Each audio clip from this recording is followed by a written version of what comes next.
Train থেকে যখন নামলাম তখন রাত ১টা। স্টেশনটা খুব ছোট, একটা মাত্র ছোট দালান। স্টেশন মাস্টারের কক্ষে একটা টিমটিমে আলো, বাইরেটা অন্ধকার। কেমন করে যাব ভাবছি। খেয়াঘাট এখান থেকে আরও ১০ মাইল। স্টেশন থেকে বেরোলেই একটা বটগাছ থাকার কথা, তার নিচে রিকশা টেম্পো থাকার কথা। এত রাতে পেলে হয়। দূর থেকে টিমটিমে লণ্ঠন হাতে একটা লোককে এগিয়ে আসতে দেখা গেল। লোকটাকে কেমন ভৌতিক লাগছে, মুখে কাঁচা পাকা দাড়ি গোফের জঙ্গলে আর ঝাঁকড়া চুলে কেমন ভয়ঙ্কর দেখাচ্ছে। টিকিট দেখি, ফ্যাঁস ফ্যাঁসে গলায় বলল লোকটা। টিকিট দেখাতেই লোকটা ফোঁকলা দাঁতে খ্যাক খ্যাক করে হাসল। আমি বললাম, হাসির কি হলো, আপনি হাসছেন কেন? লোকটা আমার কথার জবাব না দিয়ে জিজ্ঞেস করল, কোথায় যাবেন স্যার? আমি বললাম, কুনাগড়। লোকটা ফ্যাঁস ফ্যাঁসে গলাতেই বলল, সে তো অনেক দূর, আজ যেতে পারবেন না। এক কাজ করুন, বাইরে গেলে একটা টাঙা দেখতে পাবেন। টাঙা চেনেন তো? এক ঘোড়ায় টানা গাড়ি, ওটাই করে চলে যান সোনাতলা। থাকার ভালো জায়গা আছে, রাতটা থেকে সকালে উঠে চলে যাবেন জায়গা মতো। কথা কটা বলে লোকটা আবার খ্যাক খ্যাক করে হাসতে হাসতে চলে গেল। স্টেশনের বাইরে এসে ঠিকই একটা টাঙা দেখতে পেলাম, তবে অবাকও হলাম। এখনও এই গাড়ির চল আছে তা জানতাম না। নিজের সিটে গামছা দিয়ে মুখ মাথা পেঁচিয়ে বসে আছে এক লোক, গায়ে কালচে সোয়েটার, মুখটা দেখাই যাচ্ছে না। একটা হারিকেন ঝুলিয়ে রেখেছে গাড়ির পাদানির কাছে একটা খুঁটিতে। ভারী কোট পরেও শীতে কাঁপছি। কাছে গিয়ে জিজ্ঞেস করলাম, এই যে ভাই, যাবে? লোকটা নড়ে চড়ে বসল, বলল, উঠে পড়েন। আমি উঠে বসতেই গাড়ি ছেড়ে দিল লোকটা। চারদিক নীরব নিস্তব্ধ, শুধু ঘোড়ার খুরের একঘেয়ে টকটক টকটক শব্দ। লোকটা একবারও জানতে চাইল না আমি কোথায় যাব। আমি জিজ্ঞেস করলাম, আমি কোথায় যাব জানতে চাইলে না? লোকটা বলল, আমি জানি আপনি কোনখানে যাইবেন। সোনাতলা তো, চিন্তার কিছু নাই, সময় মতো পৌঁছায় যাইবেন। আমি অবাক হলাম, অবাক হলেও যুক্তি খাটালাম। এত রাতে সোনাতলা ছাড়া আর হয়তো রেস্ট হাউস বা হোটেল টোটেল কিছু নেই, তাই হয়তো লোকটা আন্দাজ করে নিয়েছে। হু হু শীতের হাওয়ায় আমার শরীর কাঁপিয়ে দিচ্ছে। এদিকে এক ঘোড়ার গাড়ি ছুটে চলেছে হাওয়ার বেগে। এই ঘন অন্ধকারে যে কোনো সময় দুর্ঘটনা ঘটতে পারে। চালক লোকটাকে কয়েকবার সাবধান করলাম, কিন্তু সে আমার কথা শুনল বলে মনে হলো না।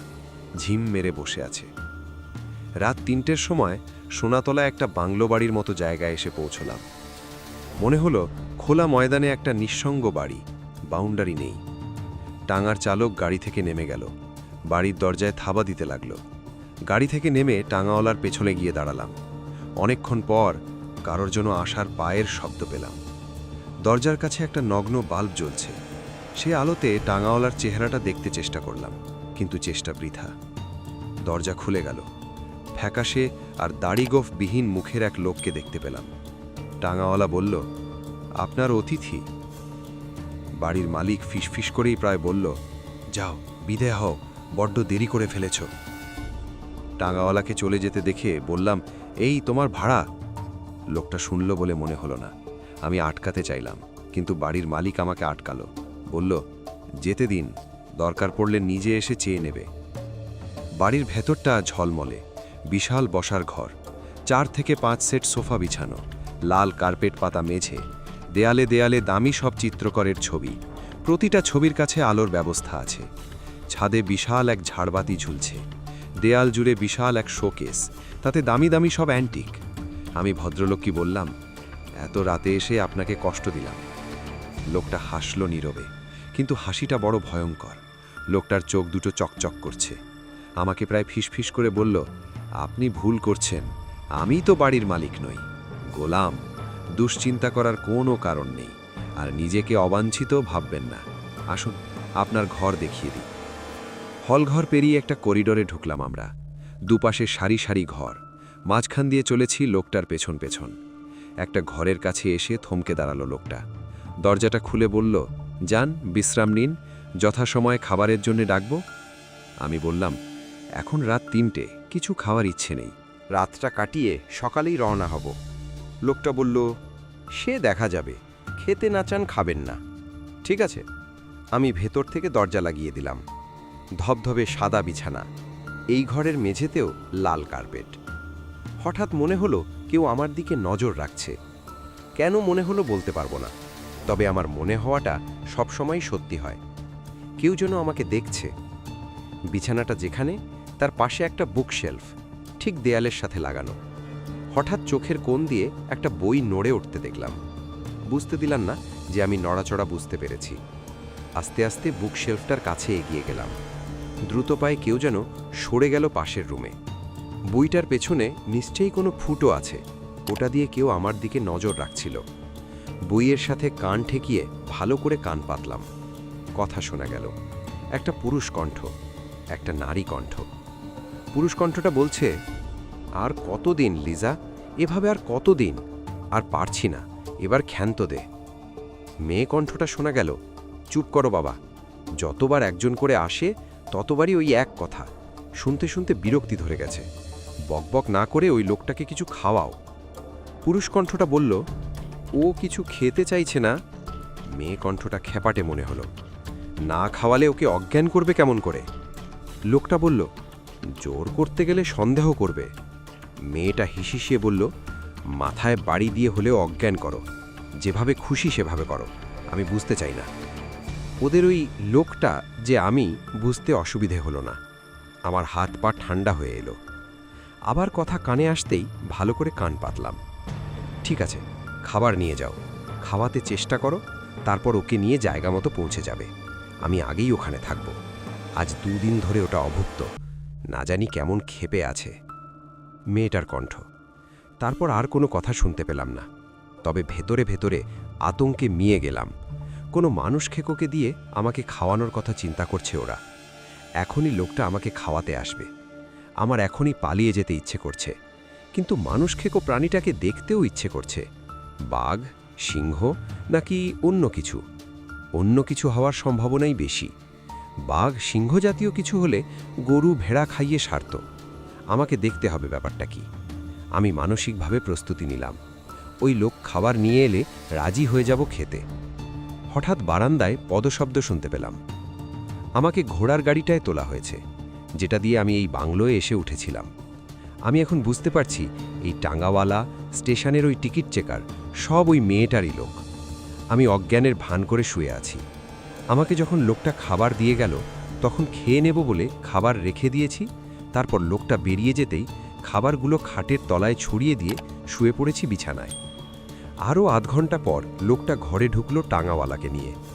ততক্ষণে ভোর হয়ে এসেছে। গাড়িতে শুয়েই ভোরের বাতাস টের পাচ্ছি। অনেকক্ষণ পর একটা জঙ্গলের মধ্যে পৌঁছে গেল টাঙ্গা। আমাকে দুজনে মিলে ধরাধরি করে নামালো। একটা কাঠের বাংলো মতো বাড়ি জঙ্গলের ঠিক মধ্যখানে। একটা ঘরের মধ্যে এনে আমাকে ফেলল। বৃদ্ধ লোকটা কথা বলে উঠল, কিছুক্ষণের মধ্যে ওর জ্ঞান ফিরে আসবে, তার আগে বেঁধে ফেল হানিফ। হানিফ নামের টাঙ্গাওয়ালা আমাকে বিঁধে ফেলল। 2 পা বাঁধল, হাত 2 বাঁধল পিচমোড়া করে। আর ঠিক তখনই আমি জ্ঞান ফিরে পাবার ভান করলাম। চোখ মেলে চেয়ে কতক্ষণ বিমূঢ়ের ভাব করে পড়ে থাকলাম। তারপর হাত নাড়াতে চাইতেই বসন্তের দাগে মুখ ভরা হানিফ খেক খেক করে হেসে উঠল। আমি চিৎকার করলাম, এ কি, আমার হাত বাঁধা কেন? আমি এখানে কেন? বৃদ্ধ লোকটা চুপ করে রইল। হানিফ বলল, না, আপনার এইখানে থাকনের কথা না, আপনার ওইটার পেটে থাকনের কথা। ওইটার পেটেই যাইবেন কিছুক্ষণ পর। বৃদ্ধ লোকটা ধমকে উঠল, হানিফ চুপ করো। হানিফ চুপ করল। বৃদ্ধ লোকটা আবার বলল, হানিফ তুমি এখন যাও, ঘণ্টাখানেক পর এসো। হানিফ বেরিয়ে গেল। আমি মেঝেতে শোয়া অবস্থায় বললাম, তা আপনার নামটা জানতে পারি? লোকটা বলল, আমার নাম জাফরউল্লাহ। আপনি চুপ থাকেন। আমি বললাম, আমি আপনাদের সব কথা শুনেছি জাফরউল্লাহ সাহেব। আপনার মেয়ের নামটা যেন কি? ও, লিজা। ওকে আপনি ভয় পান না? জাফরউল্লাহ বলল, আপনি চুপ করুন। আমি বললাম, দেখুন, আমি আপনার দেওয়া খাবারও খাইনি, অজ্ঞানও হইনি, সবটাই ছিল আমার ভান। আমার কেন যেন মনে হচ্ছে যে সর্বনাশার খেলাই আপনার মেয়ে খেলুক, তাতে আপনার সায় নেই। আপনি চাইলে আপনাকে সাহায্য করতে পারি। লোকটা কেঁপে উঠল, ফিসফিস করে বলল, লিজা আমার আপন মেয়ে নয়, সৎ মেয়ে। ও একটা রাক্ষসী, ওর কোনো দয়া মায়া নেই, ওর যত প্রেম ওই আদম খেকোটার প্রতি। আমি জিজ্ঞেস করলাম, ওটা আসলে কি জাফরুল্লাহ সাহেব? জাফরুল্লাহ জবাব দিল না। দরজায় কারোর ছায়া পড়ল। একটা রূপবতী মেয়ে দাঁড়িয়ে আছে। মেয়েটা অসম্ভব সুন্দরী। হাসতে হাসতে এগিয়ে এলো। বুঝতে অসুবিধে হলো না যে এই লিজা। তা বাবা, ওকে ভালোভাবে বাঁধা হয়েছে তো? বৃদ্ধ জবাব দেবার আগে আমিই জবাব দিলাম, হ্যাঁ মিস লিজা, বেশ ভালো করে বেঁধেছে। আমার কথা শুনে বিস্ময়ে লিজার চোখ বড় বড় হয়ে গেল। বাহ, এ তো দেখছি শক্ত চিড়িয়া। এই পর্যন্ত যতজন এসেছে সবাই আতঙ্কে বোবা হয়ে গেছে। শেষ মুহূর্তে হাত পা ছুঁড়েছে, চিৎকার করে কেঁদেছে, কিন্তু এ তো দেখছি শক্ত নার্ভ। লিজা আমার সামনে চেয়ার পেতে বসল, বলল, তা আমি জবাব দিলাম, mister nobody, I am nobody. Liza হাসল, স্মার্ট নেম। তা মিস্টার নোবডি, জানতে আগ্রহ জাগছে কি তুমি কার পেটে যেতে চলেছ? আমি বললাম, কার পেটে যাব আবার, বরং আমার পেটে কিছু দেবার ব্যবস্থা করুন। লিজা হাসল, বলল, আমি কাউকে যখন আমার পোষ্যটার আহার বানাতে যাই, তার আগে তার কাছে সব কিছু বলি, শুরু থেকে শেষ পর্যন্ত। কি শোনার আগ্রহ আছে? আমি বললাম, সেটা তো অবশ্যই আছে, বলুন শুনি। লিজা নড়ে চড়ে বসল, বলল, আজ বলে শান্তি পাব। মনে হয় এতদিনে একজন আগ্রহী শ্রোতা পেয়েছি। তাহলে শোনো মিস্টার নোবডি। লিজা যে গল্প বলল তা হলো এই। জঙ্গলে বেড়ানোই লিজার নেশা। তাই জঙ্গলে একটা বাংলো মতো বাড়ি বানিয়ে এখানে প্রায়ই এসে থাকে। তার বাবা মারা যাবার পর তার মা দ্বিতীয় বিয়ে করে। বাবার ছিল অগাধ সম্পত্তি, তা থেকে তার মা টাকা উড়াতে থাকে তার সৎ বাবা জাফরুল্লাহকে নিয়ে। মায়ের প্রতি মন বিষিয়ে ওঠে লিজার। ঘরে থাকতে মন চায় না। মনে হয় নরকে আছে, তাই সময় পেলেই চলে আসতো জঙ্গলে। তেমনই এক সন্ধেবেলায় জঙ্গলে এসেছে সে। ঘুরতে ঘুরতে জঙ্গলের মাঝখানে চলে এসেছে। হঠাৎ আধো আলো আধো অন্ধকারে গাছটাকে আবিষ্কার করল সে। টুকটুকে লাল একটা চারা গাছ। পাতাগুলো বট পাতার মতো, কিন্তু পাতার ধারগুলো খাজ কাটা। চারা গাছটার দুপাশ থেকে দুটো লতার মতো বাহু বের হয়ে আছে। হঠাৎ একটা টুনটুনি জাতীয় পাখি গাছটার কাছাকাছি আসতেই গাছটার লতা দুটো নড়ে চড়ে উঠল। চোখের পলকে লিজাকে বিস্মিত করে লতা দুটো ধেয়ে এলো টুনটুনি পাখিটার দিকে। কিছু বুঝে ওঠার আগেই পেঁচিয়ে ধরল পাখিটাকে। খুদে কাণ্ডের মাঝখানের একটা জায়গা হাঁ হয়ে গেল গাছটার। লতাটা পাখিটাকে ঢুকিয়ে দিল হাঁ করা মুখে। আবার মুখটা বন্ধ হয়ে গেল। আতঙ্কে দুপা পিছিয়ে গেল লিজা, দৌড়ে চলে এলো বাংলোয়। পরদিন বিকেলবেলা আবার গেল সে গাছটার কাছে। অবাক বিস্ময়ে সে দেখল এরই মধ্যে গাছটা বড় হয়ে গেছে। 1 হাত লম্বা গাছটা এখন প্রায় 7 হাত লম্বা। খাদ্যেও পরিবর্তন এসেছে। আজ ওটা তার চোখের সামনে একটা খরগোশ সাবার করল। তারপর ওটার লতাগুলো গুটিয়ে গেল, কেমন যেন চুপচাপ নীরব হয়ে গেল। হঠাৎ চারদিক এক অপার্থিব সুগন্ধে মোহিত হয়ে গেল। ভালো করে লক্ষ্য করে দেখল বুদ্ধিমতী লিজা গাছটার গা থেকে মধুর মতো এক ধরনের ঘন তরল ফোঁটা ফোঁটা বের হচ্ছে। এত মনোমুগ্ধকর তীব্র গন্ধ ফ্রান্সের তৈরি যে কোনো দামি সুগন্ধিকেও হার মানায়। লম্বা একটা লাঠি দিয়ে খুঁচিয়ে একটু আঠালো পদার্থ আনল লিজা। ঘরে ফিরে এসে ওটা একটা ছোট্ট শিশিতে ভরল। ততক্ষণে ঘর ভরে গেছে সুগন্ধে। তার মাথায় একটা বুদ্ধি খেলে গেল। তার মামা প্যারিসের এক নামি দামি সেন্ট কোম্পানির কর্মকর্তা। লিজা শিশিটা পার্সেল করে পাঠিয়ে দিল মামার ঠিকানায়। মোবাইলে সবকিছু রেখে ঢেকে বলল, তারপর বলল মামা যেন পরীক্ষা করে দেখে ওটা দিয়ে কোনো সুগন্ধি তৈরি করা যায় কিনা। কিছুদিন পর মামার কাছ থেকে যে জবাব এলো তাতে লিজার নাচার মতো অবস্থা। মামা বলল এটা দিয়ে নাকি পৃথিবীর শ্রেষ্ঠ সুগন্ধি তৈরি করা সম্ভব। লিজার পাঠানো এই 1 আউন্স পরিমাণ পদার্থ দিয়ে 10,000 শিশি সেন্ট তৈরি করা সম্ভব। আর তার কর্তৃপক্ষ এই পদার্থ লিজার কাছ থেকে প্রতি আউন্স $1 মিলিয়ন ক্রয় করতে আগ্রহী। ততদিনে গাছটা অনেক বড় হয়েছে। জঙ্গলের প্রায় সব পশু খেয়ে শেষ করেছে। একদিন তার চোখের সামনে একজন উপজাতিকে খেয়ে ফেলল। নিজেই ওটাকে খাওয়ানোর বুদ্ধি খেলে গেল লিজার মাথায়। যদিও লিজা প্রথম গবাদি পশু পাখি খাওয়াতে চেষ্টা করেছে ওটাকে, কিন্তু উপজাতি মানুষটা খাওয়ার পর ওটা আর পশু পাখি খেতে চায় না। তাই বাধ্য হয়ে লিজাকে মানুষ জোগাড় করতে হয়। উপজাতিদের কেউ এদিকে আসতে চায় না। এরই মধ্যে একদিন সে তার মাকে এনে ছেড়ে দিয়েছে ওটার সামনে। তার মার প্রতি যে প্রচণ্ড ঘৃণা ছিল সেটার অবসান হয়েছে। ততদিনে সে অনেক টাকার মালিক বনে গেছে। গাছটা কোনো মানুষকে উদরস্থ করার পর আধ ঘন্টার মতো সম্পূর্ণ নির্জীব হয়ে যায়। সে সময়টাই লিজার গাছটার গা থেকে কষ সংগ্রহের সময়। লিজা কাজের সুবিধার জন্য মোটা টাকার বিনিময়ে কিছু লোক রেখে দিয়েছে। তার সৎ বাবার কোথাও যাওয়ার জায়গা নেই, তাই সেও পড়ে আছে এখানে মেয়ের অপরাধ না দেখার ভান করে। এই হলো লিজার গল্প। গাছটা কোথা থেকে এই বনে এসেছে তা সে জানে না, তার জানার ইচ্ছেও নেই। আজ আমাকে ছেড়ে দেওয়া হবে গাছটার সামনে। বুদ্ধি বের করতে হবে, বাঁচার বুদ্ধি, গাছটাকে মারার বুদ্ধি। কিন্তু কেমন করে? আমার ব্রেন তার কাজ শুরু করে দিয়েছে। লিজা তাকিয়ে আছে আমার দিকে, মুখটা হাসি হাসি। এই মেয়ে সব পারবে। যে মেয়ে গর্ভধারিণী মাকে মেরে ফেলতে পারে সে সব পারে। ডাইনি মেয়েটা তার মাকে পাঠিয়েছে গাছটার পেটে। জাফরউল্লাহ সাহেবের সঙ্গে চোখে চোখে কথা হয়েছে আমার এতক্ষণ। আমি চোখের ইশারা করতেই জাফরউল্লাহ সাহেব আস্তে আস্তে লিজার পেছন দিকে চলে গেল। লিজা যে চেয়ারটায় বসেছিল তার পেছনেই স্তূপ হয়ে পড়ে আছে বিভিন্ন আকারের দড়ির টুকরো। জাফরউল্লাহ লোকটা বেশ বুদ্ধিমান, সে জানে আমি কি চাইছি। এত বুদ্ধিমান একটা লোক কেন যে এতদিন মেয়ের গোলাম হয়ে থেকেছে খোদাই জানে। একটা 4 হাতি লম্বা দড়ি তুলে নিল সে। আমি কথা চালিয়ে যেতে চাইলাম, তা মিস লিজা, আপনি আপনার মাকে খুন করতে পারলেন? লিজা হাসল। পারলাম। ওই মহিলা আমাকে কোনোদিনও মায়ের প্রকৃত আদর দেয়নি। সে তার দেহ ক্ষুধা মেটাতে বিয়ে করল একজনকে, আমি হলাম অবহেলার পাত্রী। তখন থেকেই তার প্রতি আমার আক্রোশ ছিল।